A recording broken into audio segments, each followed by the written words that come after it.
आज Doubtnut app download करें। Doubtnut पर अपने सभी गणित, रसायन विज्ञान, भौतिक विज्ञान और जीव विज्ञान के डाउट्स का करो सफाया। बस प्रश्न की फोटो खींचो, एक ही प्रश्न को क्रॉप करो और तुरंत वीडियो सोल्यूशन पाओ। अभी डाउनलोड करें। नमस्कार दोस्तों, दिया गया प्रश्न है वस्तु को पृथ्वी तल से चंद्रमा की ओर ले जाने में क्या परिवर्तन होता है। तो दोस्तों मान लेते हैं पहले कि कोई वस्तु क्या थी, पृथ्वी के तल पे थी। ठीक है, तो अगर यह कोई वस्तु पृथ्वी के तल पे थी तो उसके ऊपर यहाँ पर भार क्या होता था दोस्तों, पृथ्वी के तल पर भार उस पर लगता था mg के बराबर। ठीक है, तो इस पे बल, गुरुत्वीय बल जो लगता था वो लगता था mg के बराबर। इसको समीकरण क्रमांक 1 दे सकते हैं। और गुरुत्वीय त्वरण g का मान कितना होता है, capital G into capital M के बटे में R का स्क्वायर, ये हमें बात पता है। तो अब यहाँ से इसको समीकरण क्रमांक हम लोग 2 दे देते हैं, जहाँ पे गुरुत्वीय त्वरण का मान हमें पता था। अब मान लेते हैं कि इस पिंड को चंद्रमा की ओर ले जा रहे हैं, मतलब पृथ्वी की सतह से दूर लेके जा रहे हैं। तो दोस्तों हम जानते हैं कि गुरुत्वीय त्वरण का मान कैसा होता है, दूरी के सापेक्ष बदलता जाता है, जैसे कि आप यहाँ सूत्र से देख सकते हैं। तो जैसे जैसे दूरी क्या होगी, परिवर्तित होगी, वैसे वैसे गुरुत्वीय त्वरण कैपिटल जी का स्मॉल जी का मान क्या होता है दोस्तों, बदलते जाता है। अतः अगर ऊंचाई h ले ली जाए और वो पिंड हमारा h ऊंचाई पर है, ठीक है, तो अब इसके ऊपर जो बल आरोपित होगा F, वो किस प्रकार से आरोपित होगा, m इंटू जी डैश। अर्थात अब हमारा जो नया गुरुत्वीय त्वरण हमने जी डैश मान लिया, तो अब हमारे पास में दोस्तों जो बल आरोपित होगा उसको एफ डैश कह सकते हैं। तो F dash is equal to कितना हो जाएगा, एम जी डैश के बराबर हो जाएगा। अतः दोस्तों हम यहाँ से क्या कह सकते हैं, अब दोस्तों अगर यह पृथ्वी से कितने दूरी पर है, h ऊंचाई पर है, तो चूंकि पृथ्वी की जो त्रिज्या है वो कितनी है, कैपिटल R है, तभी हमने माना था। ये देखिए कि ये क्या है हमारे पास में, पृथ्वी की त्रिज्या कैपिटल R है, तब इसका गुरुत्वीय त्वरण G बराबर इसे G कैपिटल M के बटे में R का स्क्वायर, जहाँ M क्या है, पृथ्वी का द्रव्यमान है, और दोस्तों स्मॉल m है वह पिंड का द्रव्यमान है।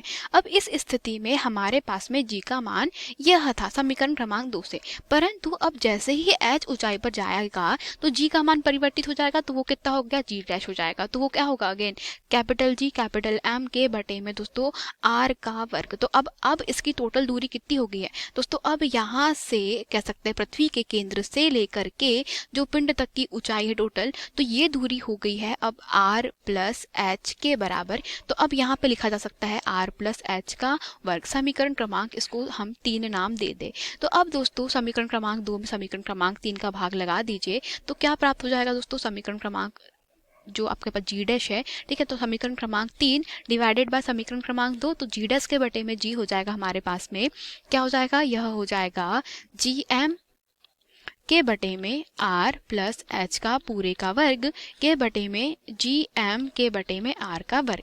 तो यहाँ से जी एम से क्या हो जाएगा, जी एम कैंसिल हो जाएगा। तो दोस्तों जब आप यहाँ पे देखेंगे तो जो गुरुत्वीय त्वरण अर्थात कैपिटल जी के मान में परिवर्तन हो रहा है वो किसके हिसाब से हो रहा है, वह देखिए जब आप इसको पूरे को हल करेंगे तो आपके पास में जो वैल्यू आ जाएगी वह क्या आ जाएगी, R का स्क्वायर इंटू जी के बटे में क्या, R प्लस एस का होल स्क्वायर। ठीक है, तो अब यहाँ से क्या कर सकते हैं, R का स्क्वायर कॉमन निकाल लीजिए, फिर क्या बच जाएगा आपके पास में, G के बटे में 1 प्लस एच के बटे में R का whole square is equal to G dash. तो दोस्तों यहाँ देख सकते हैं कि फिर आपने यहाँ से R स्क्वायर कॉमन निकाल लिया था, तो दोनों कैंसिल हो जाएगा, तो आपके पास में जी डैश बराबर इसे क्या बचेगा, G के बटे में आज आपके पास 1 प्लस एच के बटे में R पूरे का वर्ग बच जाएगा। तो अब यहाँ पर दोस्तों जो जी डैश की वैल्यू निकाली है, ठीक है, तो जी डैश जो निकाला है आपने देखिए कि वो किस हिसाब से परिवर्तित हो रहा है। यह दोस्तों अगर आप देखें गुरुत्वीय त्वरण जी का मान पृथ्वी के सतह पर नियत होता है, वो लगभग बराबर कितना होता है,